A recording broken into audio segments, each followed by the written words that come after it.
My dear viewer, hello, how are you? I hope you are fine. मेरे प्यारे बच्चों, कैसे हैं आप कोरोना काल में? I hope you are well, आप अच्छे होंगे। आप सभी का एक बार फिर मेरे जिशान एकेडमी बायोलॉजी में स्वागत है। You most welcome. आज हम एक नए टॉपिक को डिस्कस करने जा रहे हैं और आपसे रिक्वेस्ट है कि आप पूरी वीडियो को देखिए।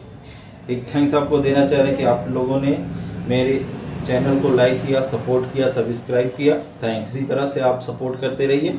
सो हम नए टॉपिक शुरू करते हैं, post fertilization event. What is the post fertilization event? बच्चों, हम जानते हैं कि सबसे फिगर जो हो गया ये एक, अगर हम एक ओवरी का फिगर बनाते हैं, ये आपकी ओवरी हो गई, ये ओवरी हो गई और इस ओवरी के अंदर ये आपका एम्ब्रियो सैक हो गया। तो ये आपका ओवरी हो गया। ओवरी में ये, इसके लिए हम टर्म ओवरी यूज़ कर सकते हैं। इसमें फर्टिलाइजेशन के बाद दो चीज़ें रह जाती हैं। एक यहाँ पर जो होता है फर्स्ट, इसको हम प्राइमरी एंडोस्पर्म न्यूक्लियस, और इसके बाद एक यहाँ पर स्ट्रक्चर बचता है जिसे हम जाइगोट कहते हैं। और ये जो स्ट्रक्चर होता है ये लॉकुलर कैविटी होती है, और ये जो होता है इसको हम OVULE ओव्यूल्स, ये आपका हो गया थर्ड और ये आपका हो गया फोर्थ। ये आपको चार चीज़ें जो होती हैं फर्टिलाइजेशन के बाद बचती हैं। सबसे मेन आपका जो हो गया ये आपका ओवरी हो गई। इसको, ये ऊपर वाला जो पोर्शन होता है स्टिग्मा और स्टाइल जो होती है वो ख़त्म हो जाती है। ओवरी बचती है, ओव्यूल्स बचता है। ओव्यूल्स के अंदर ही आपका क्या होता है, किसका फॉर्मेशन होता है, आपका फीमेल गैमेटोफाइट फर्टिलाइजेशन होता है। फर्टिलाइजेशन के साथ फीमेल गैमेटोफाइट की जो आपकी 8 न्यूक्लियाई होती हैं, जो 7 सेल होती हैं, उसमें से आपकी 5 सेल जो होती है वो डीजनरेट हो जाती है। 3 जो होती है एंटीपोडल एंड की, 2 जो चलाजा एंड की, और इस तरह से इसमें जो बचा हुआ रहता है वो PEN बचता है और जाइगोट बचता है। उसके बाद ओव्यूल्स बचा होता है और ओवरी, और यही जो चार होते हैं इन्हीं के बेस पर पोस्ट फर्टिलाइजेशन इवेंट जो होता है वो आपका कितने तरह का होता है, 4 तरह का होता है। पहला जो होता है वो डेवलपमेंट ऑफ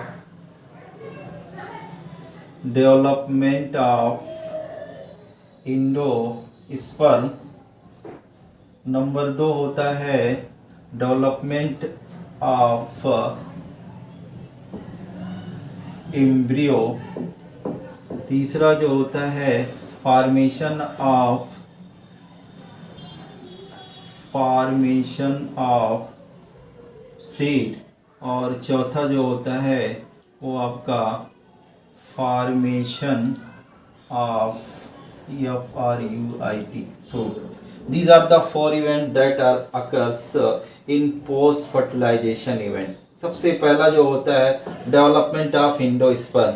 इसमें ये जो पहला पोजीशन यहाँ पे जो मैंने दिया PEN, ये जो आपका PEN होता है नेचर के पॉइंट ऑफ व्यू से ये क्या होता है 3N सिंगल सेल स्ट्रक्चर होता है, ट्रिप्लॉइड बॉडी होती है जिसे प्राइमरी इंडोस्पर्म न्यूक्लियस। उसके बाद ये सेलुलर हो जाता है, या इसके बाद हम इसके लिए टर्म यूज करते हैं PEC, प्राइमरी इंडोस्पर्म सेल। ये जो प्राइमरी इंडोस्पर्म सेल होता है इसमें माइटोटिक डिवीजन होता है, और ये जब मल्टी सेलुलर स्ट्रक्चर में कन्वर्ट हो जाता है तो ये जो डिवाइस बनती है, इस डिवाइस को हम क्या कहते हैं, इंडोस्पर्म। पहला जो होता है द फॉर्मेशन या development of endosperm from the PEN। अब ये जो इंडोस्पर्म होता है ये न्यूट्रिटिव डिवाइस होती है। क्यों? क्योंकि ये जो होती है एम्ब्रियो फॉर्मेशन के लिए जो रिक्वायरमेंट होता है, जो नीड होती है, जो आप कह सकते हैं कि न्यूट्रिशन होता है, उसको ये प्रोवाइड करता है।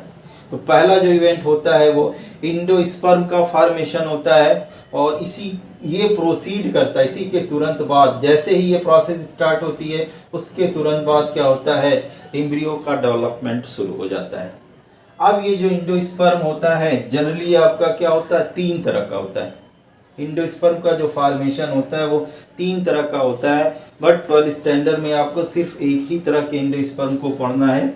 यहाँ पे हम आपको 2 इंडोस्पर्म के बारे में बता देते हैं।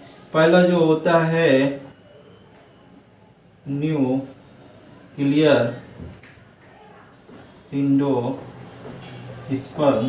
और दूसरा होता है सेलुलर इंडोस्पर्म।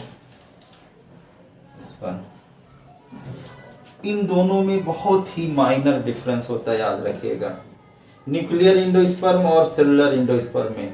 हम जानते हैं कि इंडोस्पर्म का जो फॉर्मेशन होता है किससे होता है, PEN प्राइमरी इंडोस्पर्म न्यूक्लियस या PEC प्राइमरी इंडोस्पर्म सेल जो होती है, ये जो सेल होती है वो आपकी सिंगल सेल होती है इस तरह से। इसमें डिवीज़न होगा, जैसे ही डिवीज़न होगा तो आपके क्या होंगे, 2 सेल का फॉर्मेशन होगा। अब ये जो डिवीज़न होगा तो सबसे पहले आपका क्या होगा, कैरियोकाइनेसिस होगी, और कैरियोकाइनेसिस होगी तो इसका जो न्यूक्लियस होगा इसके बेस पर 2 न्यूक्लियस का फॉर्मेशन होगा, इसी के अंदर ये प्रोसेस होगी। अब on the basis of this first division, इस फर्स्ट डिवीजन के बेस पर अगर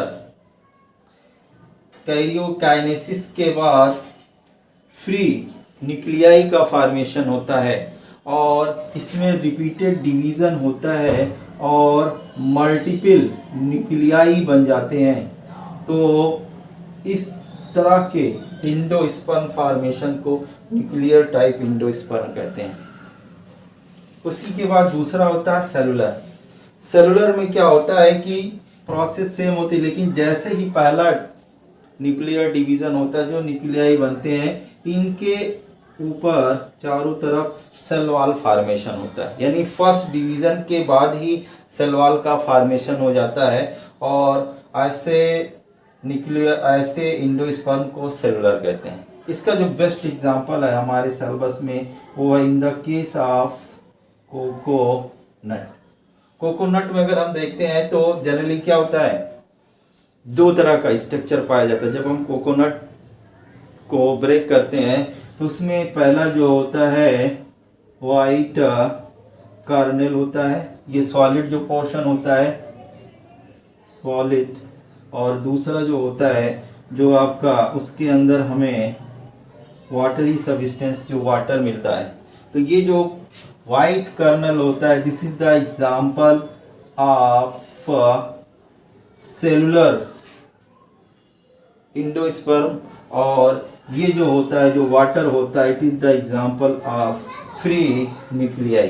तो इन nuclear endosperm repeated nuclear division होता है, उसके बाद सेवरल न्यूक्लियाई बनते हैं जिसे फ्री न्यूक्लियर इंडोस्पर्म कहते हैं, और लास्ट में लेटर स्टेज में क्या होता है, उस न्यूक्लियस के चारों तरफ सेल वॉल फॉर्मेशन होता है, और इस तरह से जो इंडोस्पर्म होता है वो सेलुलर इंडोस्पर्म में कन्वर्ट हो जाता है। जबकि यहाँ पर क्या होता है, ये प्रोसेस एट द बिगिनिंग होती है। अब ये जो इंडोस्पर्म होता है ये एम्ब्रियो के लिए क्या करता है, नरिशमेंट प्रोवाइड करता है, और ऐसी कंडीशन में आगे आएगा तो बताएंगे सीड के बेस पर। अब दूसरा पोर्शन जो शुरू होता है, second topic is the development of embryo. Development of EMBRYO। हम जानते हैं कि एम्ब्रियो का जो डेवलपमेंट होता है वो किससे होता है, हियर पॉइंट नंबर 2 आपका मतलब क्या हो गया, जाइगोट। जाइगोट में डिवीज़न होता है, और ये तब स्टार्ट होगा, याद रखिएगा, जब इंडोस्पर्म का फॉर्मेशन शुरू हो जाता है। जब मल्टीपल इंडोस्पर्म बन जाता है तब जाकर के जाइगोट जो होता है इसमें डिवीज़न शुरू होता है, और ये जो जाइगोट होता है एक मल्टी सेलुलर स्ट्रक्चर में कन्वर्ट हो जाता है, जिसे EMBRYO एम्ब्रियो कहते हैं। ये जो प्रोसेस होती है इसको एम्ब्रियोजेनेसिस कहते हैं, और इसकी जो स्टडी होती है वो एम्ब्रियोलॉजी कहलाती है। अब प्लांट जो होते हैं, जियोस्पर्मिक प्लांट दो तरह के होते हैं। पहला जो होता है वो मोनोकॉटलीडन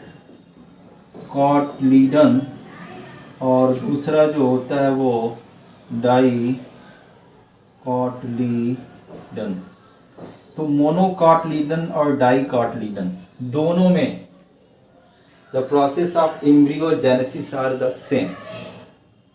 ये आपकी क्या होती है, 4 स्टेप की प्रोसेस होती है।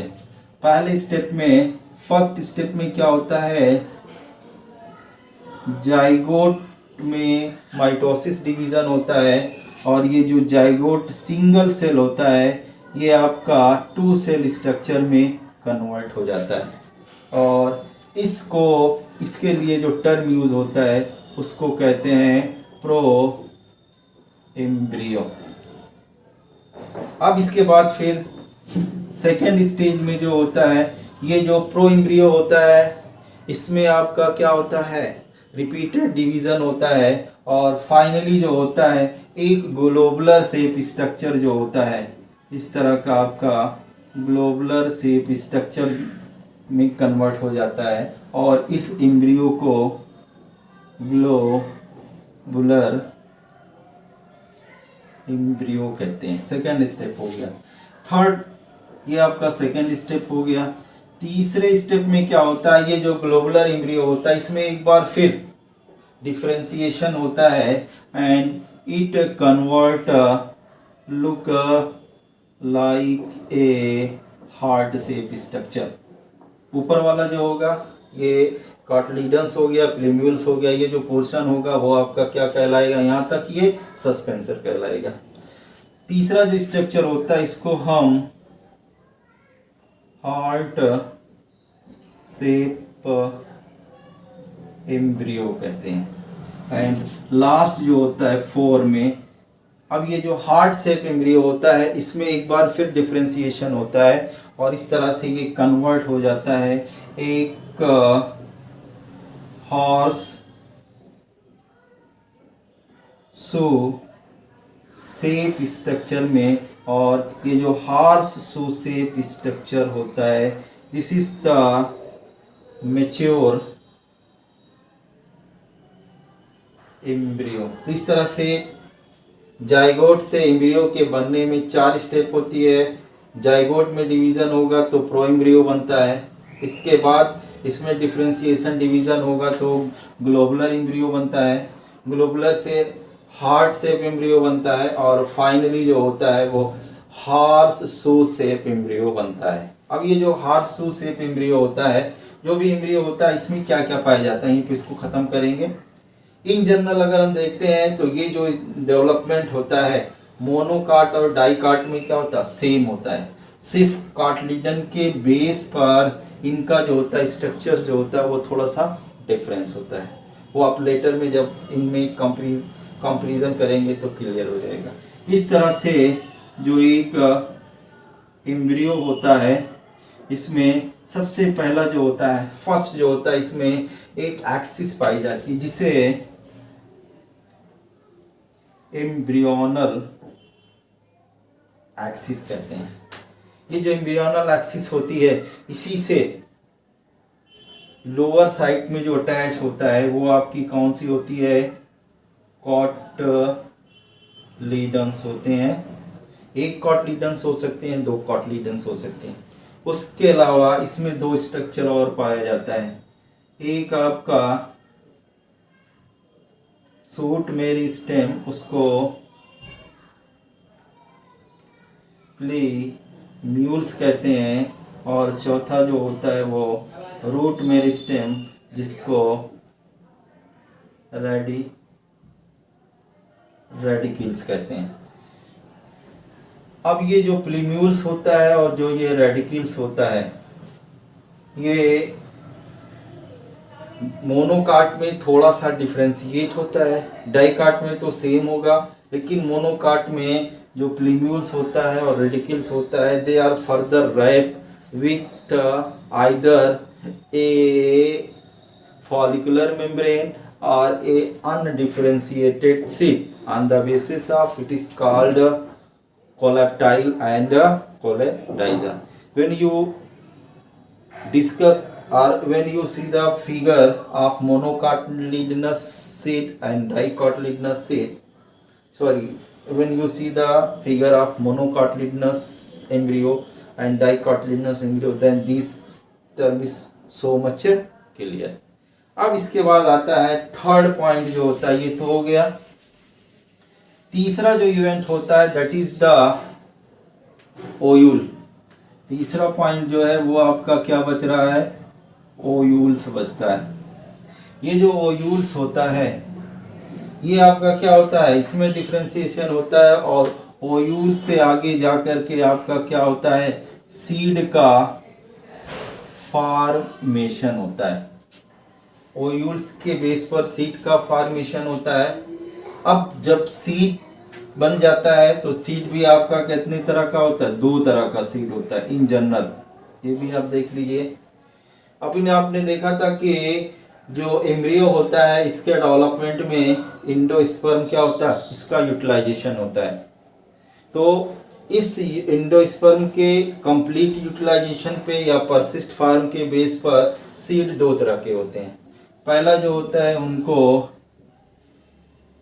इंडो स्पर्मिक सीड और दूसरा नॉन इंडो स्पर्मिक सीड कहते हैं। इंडोस्पर्मिक सीड वो सीड होते हैं जिसमें एम्ब्रियो के डेवलपमेंट के बाद भी कुछ अमाउंट में इंडोस्पर्म बचा रह जाता है। They are persist form found in the seed. जब सीड का फॉर्मेशन होता है तो इसमें कुछ ना कुछ इंडोस्पर्म पाया जाता है। ऐसे सीड को इंडोस्पर्मिक या एल्बुमिनस सीड कहते हैं। दूसरा होता है नॉन इंडोस्पर्मिक सीड। ऐसे सीड होते हैं जिसमें इंडोस्पर्म का कंप्लीट यूटिलाइजेशन जो होता है वो हो जाता है। अब जब हम सीड का स्ट्रक्चर पढ़ते हैं तो एम्ब्रियो और सीड में थोड़ा सा डिफरेंस हो जाता है। सीड का स्ट्रक्चर अगर हम पढ़ते हैं तो सीड में सबसे पहले एम्ब्रियो पाया जाता है, एम्ब्रियो पाया जाता है नंबर 1। नंबर 2 जो होता है, अब इस एम्ब्रियो में आपका क्या क्या होगा, प्लीम्यूल्स होगा, रेडिक्यूल्स होगा। उसके बाद इसमें भी एम्ब्रियोनल एक्सिस होता है जहाँ से आपके क्या होते हैं, तीसरा जो पॉइंट होता है कॉटलीडन्स जो होते हैं वो अटैच होते हैं। और चौथा जो होता है ये जो सीड होता है that is wrap with a structure that is called seed coat. इस तरह से एक सीड में 4 स्ट्रक्चर, एम्ब्रियो, एम्ब्रियोनल एक्सिस, अगर स्ट्रक्चर देखें अगर हम उसका ले लेते हैं इस तरह से स्ट्रक्चर ये हो गया, ये आपका एम्ब्रियो हो गया, ये एम्ब्रियोनल एक्सिस हो गया। यहाँ से आपके जो अटैच होते हैं ये आपके डाइकोटिलेडन्स में सीड हो गए और इसके चारों तरफ जो रैपिंग होती है जो इसको कवर किए रहता है वो आपका क्या हो जाएगा, ये आपका सीड कोट हो गया, ये कॉट लीडन हो गया, ये एम्ब्रियोनल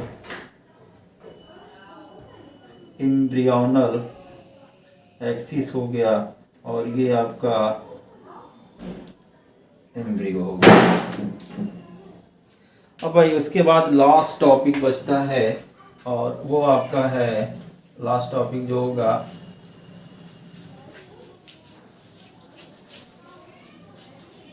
इसके बारे में पढ़ के ख़त्म करते हैं। लास्ट जो है इसके बाद क्या बनता है, फ्रूट फॉर्मेशन।